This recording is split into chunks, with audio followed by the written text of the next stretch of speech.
অনেক বছর আগের কথা। দূরের এক রাজ্যে ছিল রাজকন্যা মধুরিমা। তার সৌন্দর্য আর মাধুর্য নিয়ে গল্প ছড়িয়ে পড়েছিল সারা রাজ্যে। একদিন রাজকন্যা শিকারের ছলে বনভূমিতে গেলেন। হঠাৎ তিনি শুনলেন এক অপূর্ব বাঁশির সুর। খুঁজতে খুঁজতে তিনি দেখলেন এক রাখাল বালক ভেড়ার পাশে বসে বাঁশি বাজাচ্ছে। ছেলেটির নাম আকাশ। তাদের মাঝে প্রথমবার কথোপকথন হল। রাজকন্যা মুগ্ধ হয়ে গেল তার সরল কথায় আর প্রকৃতির প্রতি ভালোবাসায়। এরপর থেকে প্রায় প্রতিদিনই রাজকন্যা লুকিয়ে লুকিয়ে আকাশের সঙ্গে দেখা করতে লাগলেন। আকাশ তাকে প্রকৃতির গল্প শোনাত আর রাজকন্যা শুনত মন ভরে। তারা বুঝে গেল তাদের দুজনের মাঝে এক অন্যরকম বন্ধন গড়ে উঠেছে। একদিন রাজা মধুরিমার জন্য স্বয়ম্বর সভার আয়োজন করলেন। দেশ বিদেশ থেকে রাজপুত্ররা এসে জড়ো হল। মধুরিমা খুব চিন্তিত হয়ে পড়ল। সে কোনো রাজপুত্রকে বিয়ে করতে চায় না। তার মন যে বাঁধা পড়েছে রাখাল আকাশের সাথে।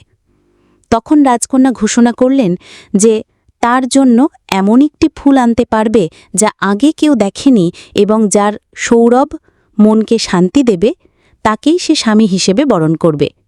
রাজপুত্ররা দুর্লভ ফুলের খোঁজে দিকবিদিক ছুটে গেল। আকাশ সেদিন মনোমরা হয়ে বাঁশি বাজাচ্ছিল। হঠাৎ তার চোখের সামনে এক নতুন ধরনের ফুল ফুটে উঠল। ফুলটি ছিল সাদা রঙের, কিন্তু তার থেকে এক অপার্থিব মিষ্টি সুবাস আসছিল, যা মনকে এক অদ্ভুত শান্তিতে ভরিয়ে দিচ্ছিল। আকাশ বুঝল এটা প্রকৃতির উপহার। সে যত্ন করে ফুলটি নিয়ে রাজসভায় গেল।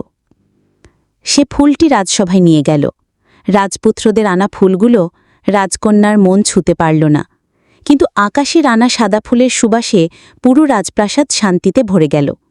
মধুরিমা খুশি হয়ে বলল, এই ফুলই আমার ভালোবাসা খুঁজে পেয়েছে। সবাই অবাক হলেও অবশেষে রাজা রাজকন্যার আনন্দ দেখে রাজি হলেন। রাজকন্যার রাখাল আকাশের বিয়ে হল ধুমধামে। আকাশ হয়ে উঠল শুধু রাজকন্যার স্বামী নয়, রাজ্যের সবার প্রিয়। আর তারা সুখে শান্তিতে বসবাস করতে লাগল।